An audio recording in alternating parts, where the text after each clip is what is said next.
Yay, I'm an adult. Welcome to Adulting with Lady Lisa. No! God, please, no! Okay, and welcome back to Adulting with Lady Lisa. Now, today's show will be about responsible travel. What is responsible travel, you ask? Well, it can be described as you taking the time to be a positive influence wherever you may travel. Okay, so we're going to talk a little bit about social and cultural awareness while we're here. All right, social awareness. Let's start with that one. So, what is social awareness? Well, it's the ability to take the perspective of and to empathize with others from diverse backgrounds and cultures, to understand social and ethical norms for behavior, and recognize family, school, and community resources and support. Now, let's go a little further, okay? We're going to take a look at the social impact travel, one of my favorite things, okay? Social impact travel is going to support those local economies. It's going to make a positive impact in these local host communities, and travelers are going to discover different local cultures, and they're going to try and respect the culture, the economic and the ecological environments. They need to really respect those, okay? So what are some examples of social impact travel? Well, now those include using locally sourced travel, that's where you support the local businesses, like the little family-owned restaurants. You try to stay at an Airbnb, or you can stay at those locally owned hotels or hostels. Try not to stay in those large corporation accommodations, okay? Okay, so let's take a break right here, and we'll hear back from some of our sponsors, and we'll be right back. You're Adulting with Lady Lisa. Ailey's Candles, a treat for everyone. Explore the variety of hand-poured soy candles.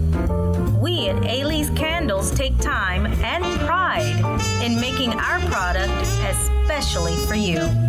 Treat yourself to a wonderful bliss. Ailey's Candles. There's no candle like Ailey's Candles.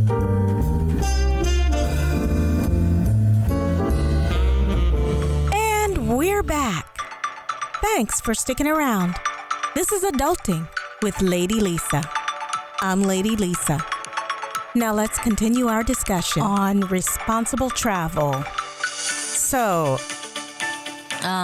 eco-travel is another example of social impact travel. And this is where you present a low to zero impact on the economy. So travelers will try to stay in like eco-lodge type accommodations.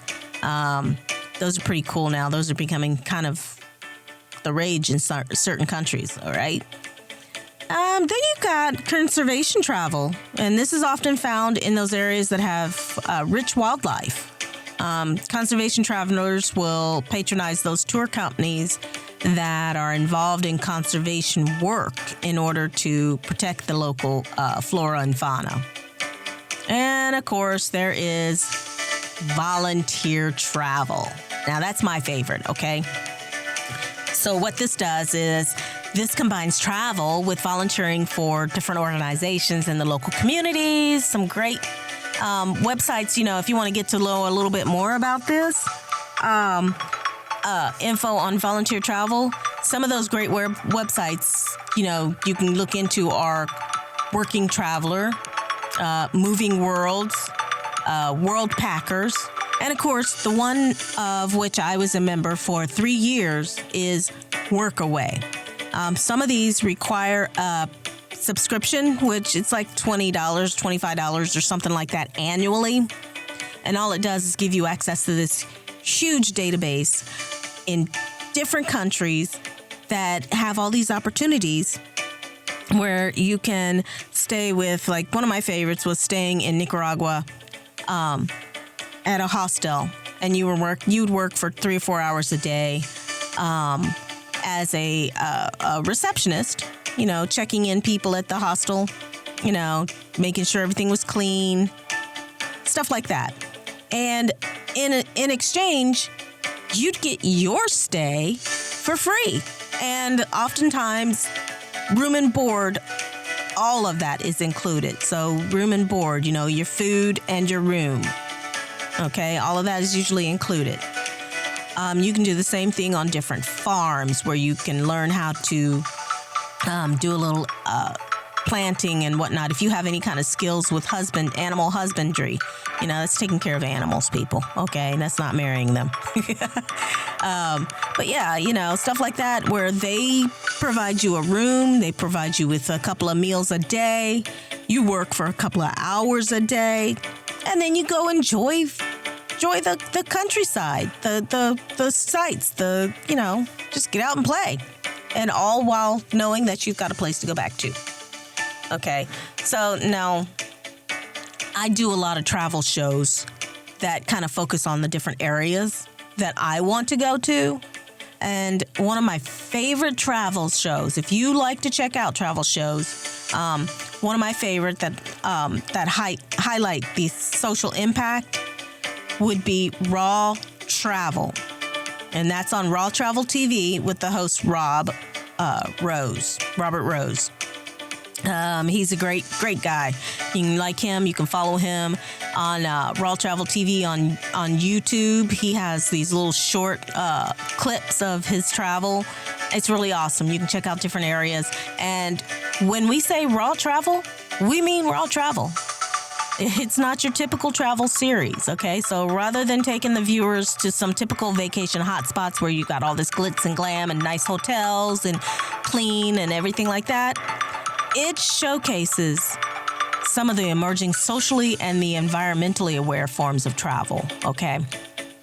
So like ecotourism, voluntourism, giving back while you're traveling. These are some of the new forms of vacations that are coming out. And again, the host, Robert Rose, connects with these colorful locals while traveling off the beaten path throughout the world. And he showcases these activities that include adventure sports, underground cultures, local traditions, great bands. He features some really nice underground culture, like different bands that are up and coming or different bands that are already established in these different areas. He's got one on Guatemala, and he's got other different countries. He goes around the world. It's pretty cool. Check it out. He did one on the Azores. I love that one because I've been to the Azores and loved it. Want to go back. In addition to being more affordable than these traditional vacations, this type of travel can spur the growth in these different areas. It gives fulfillment to the people, and it changes lives. So check out the shows on YouTube. Check them out. I highly recommend it. They are awesome. Okay. And now I think it's time to hear from a couple of our sponsors. You're Adulting with Lady Lisa, and we'll be right back. So it's 2 o'clock in the morning and you're starving. Nothing in the fridge and nothing in the cupboards. You don't even have dog biscuits hanging around. Think about cooking, but then you remember the 3-alarm fire you started last time you tried using the stove. Well, check out 7-Eleven. There's gotta be one right near you. They have everything from burgers to tacos, 24 hours a day, 7 days a week. 7-Eleven. Think of it as your own personal walk-in kitchen. You're listening to Adulting with Lady Lisa.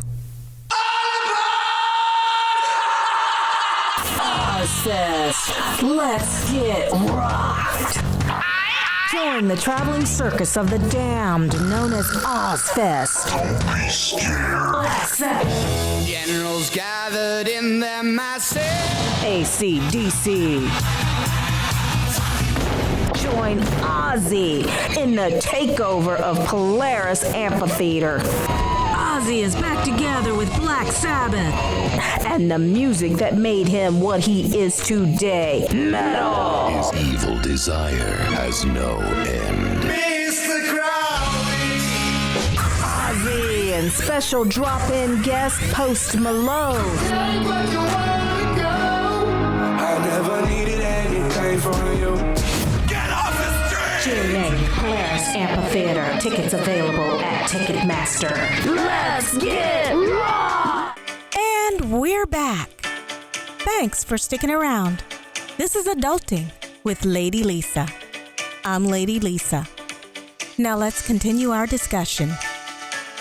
So, social impact travel, what does that mean? It just means having an awareness of the impact made by one's travel and consciously looking for the ways to benefit the communities while you're protecting the local culture and the environment. But please remember that growth does not necessarily mean that the local citizens benefit. So be careful of the programs that you choose or the way that you go and check it out. I mean, just throwing money at people isn't always going to solve the problem. So trying to stay in these fancy dancy hotels, building new stuff wherever you go, that's going to pull in high dollars like that. That's not always what they need. I mean, it helps. Money helps. But being socially aware means actually supporting the ones that are already there. And so, don't be a Holiday Inn and come in and take over half the houses there that these people need, putting up this big fancy ritzy hotel when the mom and pop hotel across the street is barely struggling to stay alive, okay? Support them. Let's not bring in all these big fancy dancy things. Support the small guy, okay? So let's talk a little bit about cultural awareness. What is it? Well, Collins Dictionary states that someone's cultural awareness is their understanding of the differences between themselves and people from other countries or other backgrounds, especially the differences in the attitudes and the values. And Wikipedia says cultural competence, which is also known as intercultural competence, is a continuous and lifelong journey that increases people's skills in being proficient in intercultural and intracultural knowledge. This can improve the ability to work with people with different cultures. All right. So, cultural awareness is all about recognizing and understanding that we all have different values shaped by our diverse cultural background. And what we consider to be normal behavior in one country can be entirely different in another.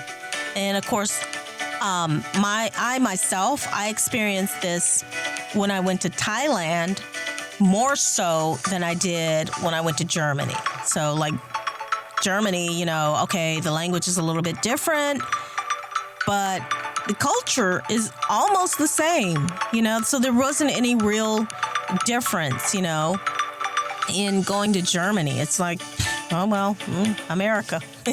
But when I went to Thailand, it was completely different.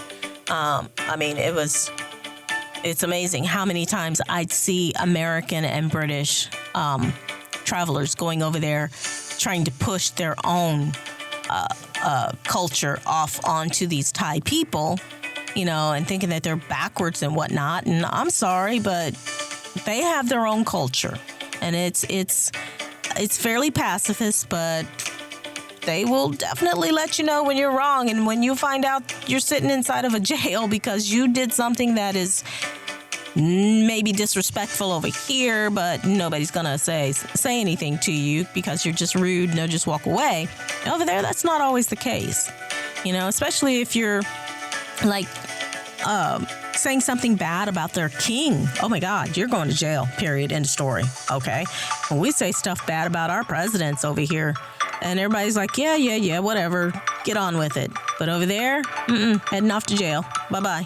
And over there, it's guilty before innocent. And, so myself, I just fell back on my Southern roots and my expectations of proper behavior. So, I was able to integrate myself into the Thai culture without any problems. By being respectful of others and accepting people's opinions, their rights, and their feelings, even if they are different from our own, then we allow ourselves to develop more successful personal and professional relationships. And of course, we can benefit from cultural diversity. Okay, so hey now, why do we need cultural awareness? Well, cultural awareness helps us reduce the chance of making those bad decisions. And it increases the chance of us making those more insightful and considered decisions. So, if we can all just practice good manners, pay attention to differences in culture, that would be great. Thank you. Okay, so responsible travel doesn't have to be an unattainable extreme, okay? It can be as simple as making those small changes to the way we view our journey, going to new places and how we interact with different cultures. That's it. Not so complicated, right? All right. So coming up next week, we're going to talk about how travel helps to build social and emotional life skills. We are Voiceproofed Media and Entertainment, and you've been adulting with Lady Lisa. Like us on Facebook, follow us on Instagram and LinkedIn, and find us at voiceproofed.com. See you next week. I'm adulting. And you've been adulting. Yep, that's Adulting with Lady Lisa. Stick around. We'll have more next week. I'm adulting.